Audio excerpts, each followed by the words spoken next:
हमारे बड़े भैया छोट भाई के एगो दो गीत गावे का मौका देनी, बहुत बहुत धन्यवाद। आई एगो गीत के भाव भाव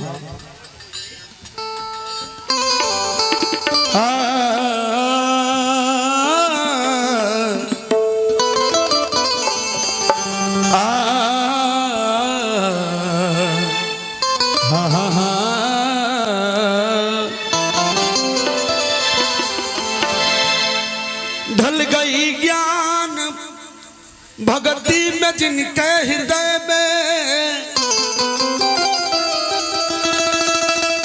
तो वही भक्त भक्ति से प्रभु को रिझाते हैं। माता सत्य अनुसुईया ब्रह्मा विष्णु को तुलना में झुलना ललना बना कर खिलाती है। लेकिन आज के माहौल में भजन के 50% लोग आशिक बा और 100% लाइदारी के। ऐसे ही जान जाई एक लड़का एक लड़की से मोहब्बत करके और उत्तर प्रदेश में दिन रात भट्टी के सोजा रहता, रोज दारू पियता। लड़का कहता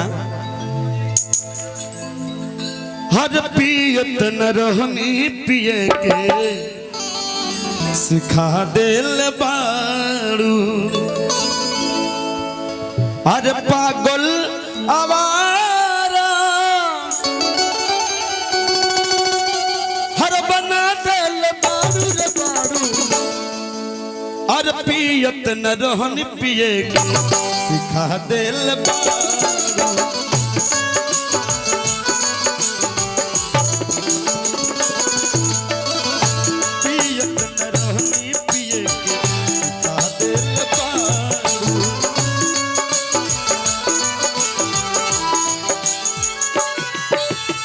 अरे पगली जिंदगी में आई थी कहानी बनकर और मेरी निगाहों में बसी थी जिंदगानी बनकर।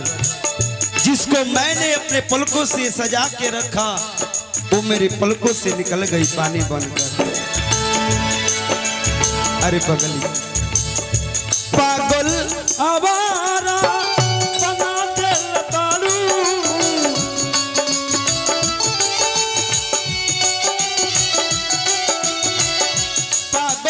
आवारा बना देल बारू रे बारू। पियत न रहनी पिए के सिखा देल बारू।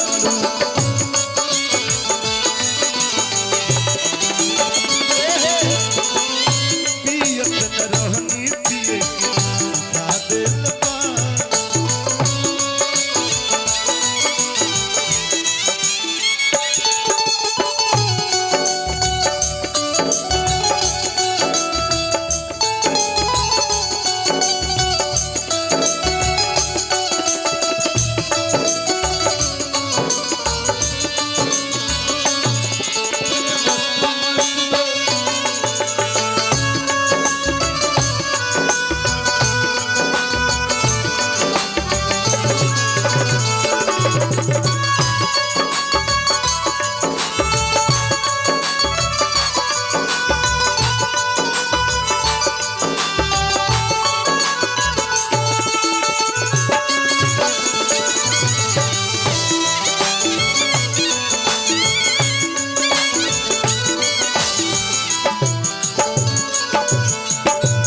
लड़के कलश किया रे पागल।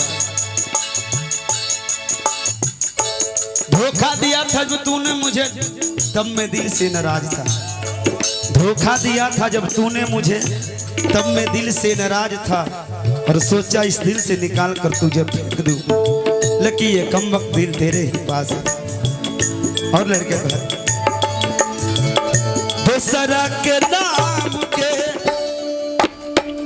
मेहंदी रचा के हमरा के जात बड़ू काहे तू रोवा के।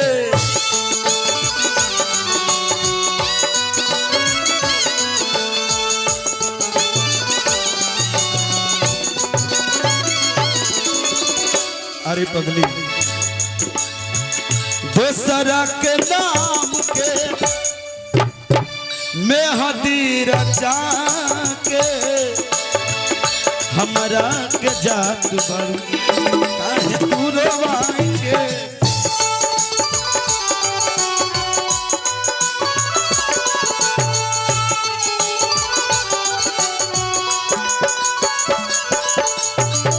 हमरा के जियते मुआ दिल बारू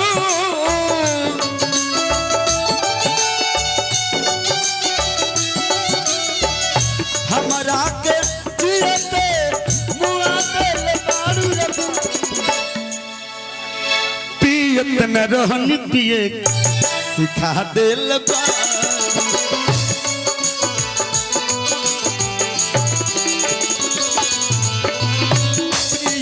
रहनी पिए के सिखा दिल बारू।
लड़का का सुना हसमुख मुकेश के पल में बिसरैलू दूसरा के नाम के सिंदूरा लगैलू।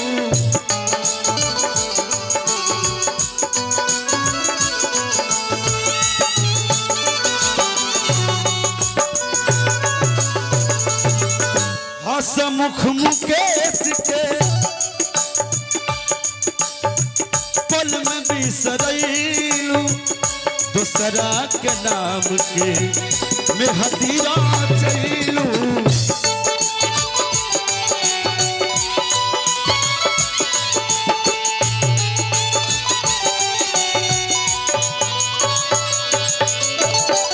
पागल आवारा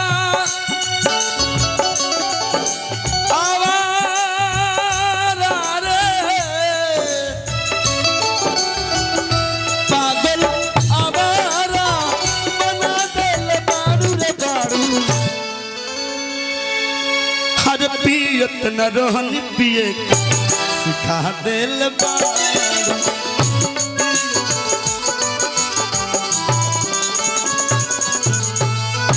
पियत न रहनी पिए के सिखा दिल बारू।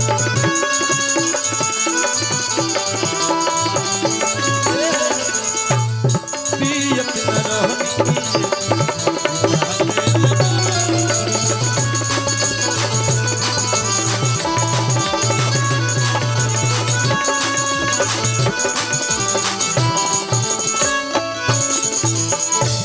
अब तने को नाचे वाला